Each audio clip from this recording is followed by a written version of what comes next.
खेंजू वारे इलाइक़े में पंजाब का ईंदड़ सिम नाले वारे पानी जो को बि खड़तेल न निकितो। पानी क़दीमी कुन क़ब्रिस्तान खे मुकमल पंहिंजी लपेट में आणे छॾियो। क़ब्रूं मिसमार डीसी घोटकी जे नोटिस वठण बावजूद बि उन ते को बि अमल न थी सघियो। सिम जे ज़हरीले पानी क़ब्रिस्तान में क़ब्रुनि जा निशान बि ख़त्म करे छॾिया। कुन क़ब्रिस्तान जे सिम जो ज़हरीलो पानी पीअण सां शहीदनि जे क़ब्रुनि जी बि बेहुरमती इलाइक़े वासियुनि अरबाब अली पीरबश्क ऐं ॿियनि मीडिया सां ॻाल्हाईंदे चयो त केतिरनि ई अरसे खां कुन क़ब्रिस्तान में ज़हरीलो पानी बीठल आहे। इन क़ब्रिस्तान में हुर फोर्स जा गाज़ी शहीद भी दफ़न थियल आहिनि। क़ब्रुनि जा निशान बिल्कुलु ख़त्म थी विया आहिनि। उन्हनि वधीक चयो त हिकु महीनो पहिरियां सोशल मीडिया ते आवाज़ उथारियो वियो, जंहिं बाद डीसी घोटकी नोटिस वरितो। उन बाद मुख़्तियार खां डेरकी क़ब्रिस्तान जो विज़िट पिणु कयो हो, पर हिन वक़्त ताईं उन क़ब्रिस्तान मां पानी निकाल करण लाइ इंतज़ामिया तरफ़ां अहिड़ो को बि क़दम न खंयो वियो आहे।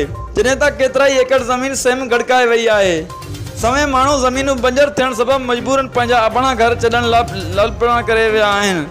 ज़हरीले पानी क़दीमी क़ब्रिस्तान के पंहिंजे लपेट में आणे केतिरा ई ॿिया क़ब्रिस्तान मुसमार करे छॾिया आहिनि। खेंजू बंगले जे आसपास जे जर जो बि ज़हरीलो पानी थी वियो आहे। पानी पीअण सबबि अक्सर इलाइक़े वासियुनि मुख़्तलिफ़ बीमारियुनि में वठिजी विया आहिनि।